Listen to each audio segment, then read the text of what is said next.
बिहार में बवाल मचा हुआ है, सियासी घमासान मचा हुआ है और कयास ये लगाए जा रहे हैं कि बिहार के मंत्री अशोक चौधरी और नीतीश कुमार के बीच सब कुछ ठीक नहीं है। क्या वाकई ऐसा है?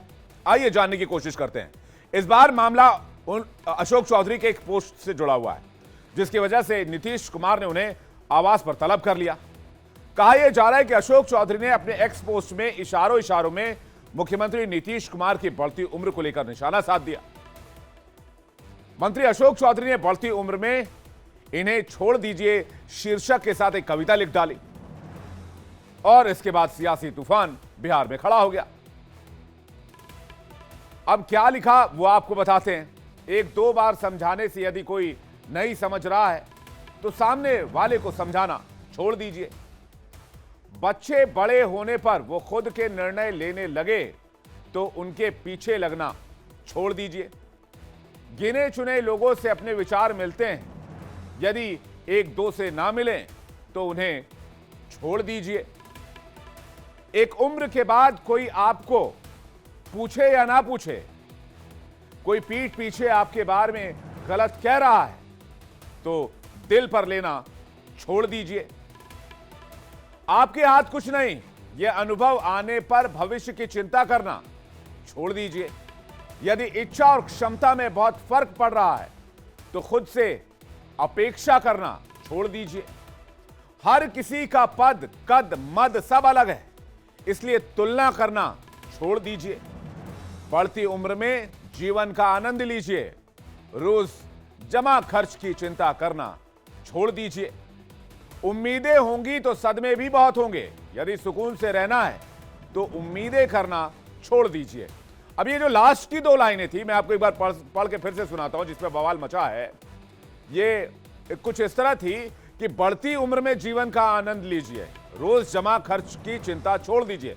बस इसी लाइन को उठाया गया और इस पर रिएक्शंस की बाढ़ आनी शुरू हो गई। सोशल मीडिया पर चर्चा का बाजार गर्म हो गया। इसी पोस्ट के बाद अशोक चौधरी को सीएम नीतीश कुमार ने तलब किया, जिसके बाद करीब 1.5 घंटे तक मुलाकात चली। ये तो हर लोगों की अपनी अपनी समझदारी है। कोई लोग देखता है गिलास को आधा भरा हुआ, कोई लोग देखता है गिलास को आधा खाली। जिसको हम मानस पिता मानते हैं उसके ऊपर हम तंज कैसे कर सकते हैं? जो मेरा नेता है, जिसके लिए हम दिन भर काम करते हैं, अब तो सोचने वाली की सोच है, जिसकी जिसकी सोच होगी वैसे ही लोग समझेगा। ये तो जनरल है। आजकल के बच्चे जो है माँ बाप का बातें नहीं सुनते हैं, तो उनके लिए था। तो जनरल है। किसी मित्र ने हमें भेजा था, हमें लगा कि अच्छा है, हमने डाल दिया। कोई ऐसा कोई nothing political, it was just personal.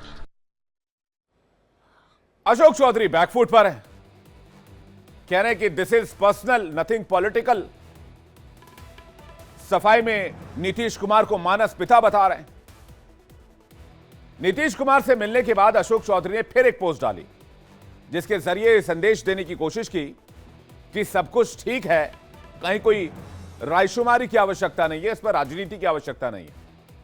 इस पोस्ट में नीतीश कुमार के साथ अपनी 2 फोटो लगाई और लिखा कि कुछ तो लोग कहेंगे, लोगों का काम है कहना, तो सुनी सुनाई बातों पर ध्यान देना छोड़ दीजिए। और अशोक चौधरी ने कहा कि अब जाकर कविता पूर्ण हुई है, लेकिन कहते हैं जुबान से निकली हुई बात और तर्कश से निकली हुई तीर लौटकर वापस नहीं आती। मंत्री अशोक चौधरी भले ही सब ठीक होने की बात कर रहे हो, लेकिन उन्होंने उनके एक्स पर पोस्ट के बाद विपक्ष को तो एक बड़ा सुंदर मौका मिल गया कि अब जेडीयू को घेरा जाए। आरजेडी का कहना है कि जेडीयू में दरार आ चुकी है, फूट पड़ गई है। जेडीयू के अंदर खेल शुरू हो गया, विद्रोह की स्थिति हो गई है। जो बात हम लोग लगातार कह रहे थे, विपक्ष कह रहा था कि जेडीयू में सिर्फ फुटबॉल मचेगा। अब जो एक ट्वीट आया है बिहार सरकार के माननीय मंत्री जी का, उस ट्वीट के बाद जेडीयू के अंदर घमासान हो गया है और माननीय मंत्री अशोक चौधरी जी को सीएम हाउस तलब किया गया है। ये तो अभी ट्रेलर है, असली फिल्म तो अभी बाकी है। आगे आगे देखिए होता है क्या। जेडीयू पूरी तरह से ताश के पत्ते की तरह बिखर जाएगी। जेडीयू में विद्रोह की स्थिति है और आदरणीय नीतीश कुमार जी के खिलाफ जिस तरह से मोर्चा खोल दिया है, एक एक कर अभी बहुत सारे लोग हैं जो बगावत करेंगे। बिहार में बहुत जल्द चुनाव भी होने वाले हैं और ऐसे में आरजेडी को लग रहा है कि जेडीयू में सब कुछ ठीक नहीं है और आने वाले चुनाव में उनकी पौ बारह हो सकती है। लेकिन क्या ऐसा है? आरजेडी की तरफ से आरोप लगाए गए तो जेडीयू की तरफ से फिर से बयान आया और पार्टी में सब कुछ ठीक होने की बात कही गई। अरे माननीय नीतीश कुमार जी पर कौन निशाना साध लेगा? नीतीश कुमार जी जनता के दिल में बसते हैं। 19 वर्ष से राज्य के मुख्यमंत्री हैं। कोई एंटी इनकम्बरेंसी नहीं, ग्लोबल थिंकर कहा गया, क्लाइमेट लीडर कहा गया।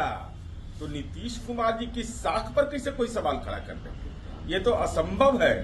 और पहचान जनता दल यूनाइटेड ही नहीं, बिहार की जनता की पहचान है नीतीश कुमार जी। नीतीश कुमार जी का विकास गांव गांव में बोलता है।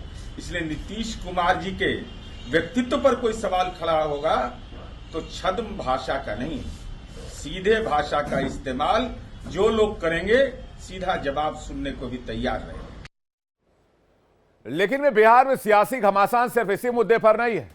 विपक्ष सरकारी कार्यक्रमों में विपक्षी विधायकों और सांसदों की एंट्री बैन करने का आरोप लगाती। कुछ दिन पहले आरा के स्थानीय सांसद ने सीएम नीतीश कुमार के कार्यक्रम में एंट्री न दिए जाने का आरोप लगाया। तो अब जहानाबाद में नीतीश के कार्यक्रम में स्थानीय विधायक से धक्का मुक्की का मामला सामने आया है। आरोप लगाया गया है नीतीश कुमार कल्पा पंचायत में शिलान्यास और लोकार्पण के कार्यक्रम में पहुंचे थे। इस दौरान उनसे मिलने घोसी के विधायक रामबली सिंह यादव भी पहुंचे, जिन्हें सीएम के गार्ड्स ने रोक दिया, जिसकी तस्वीर इस वक्त आपको दिखा रहे हैं। सुरक्षा कर्मियों को बताते रहे कि विधायक हैं, बावजूद इसके उन्हें सीएम के पास नहीं जाने दिया गया। मामले में अब विधायक ने सीएम नीतीश कुमार पर छुआछूत का आरोप लगा दिया और यह भी कह दिया कि भाई इसका बदला तो जनता लेगी। काफी दुखद क्षण का सामना आज हमने किया है। हम उम्मीद करके आए थे कि माननीय मुख्यमंत्री जी महादलितों की बात करते हैं, अति पिछड़ों की बात करते हैं। हम उनकी समस्याओं पर आधारित एक 10 सूत्री मांग पत्र लेकर के आए थे। हमें लगा कि वो सर स्वीकार करेंगे, लेकिन उनके पास तक उनकी पुलिस जाने तक नहीं दिया गया, धक्का धुक्की किया गया। लग रहा है कि जैसे पूर्व काल में गरीबों से लोग छुआछूत करते थे, इनको भी गरीबों की समस्याओं से छुआछूत की भावना है, ये हमको दिखाई पड़ा। यहाँ के मुखिया, जब मुझे मालूम हुआ कि भाई मुखिया बड़ा चर्चित काम किया है, पंचायत सरकार भवन बनाया है, लेकिन कल ही मुझे मालूम हुआ कि उनका कहीं भी शिलापट पर नाम नहीं है, उनको संघर्ष करना पड़ रहा है।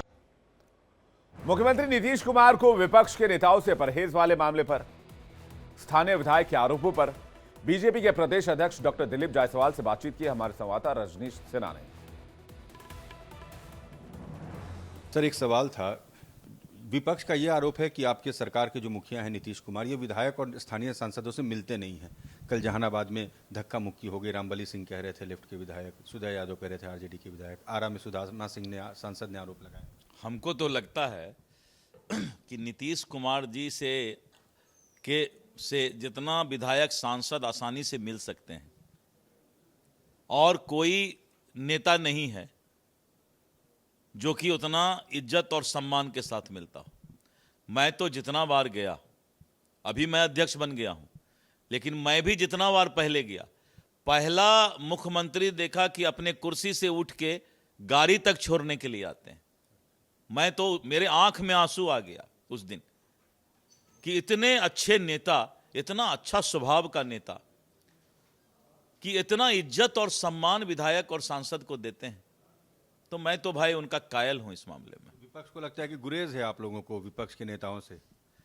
अब देखिए, विपक्ष का नेता भी थोड़ा सा रिश्ता अच्छा रखे, ज़्यादा राजनीतिक दुकानदारी नहीं खुले और समाज को जात पात में नहीं बांटे, तो उसका भी इज्जत होगा। जब तक जात पात में समाज को बांटिएगा तो कोई इज्जत नहीं करेगा।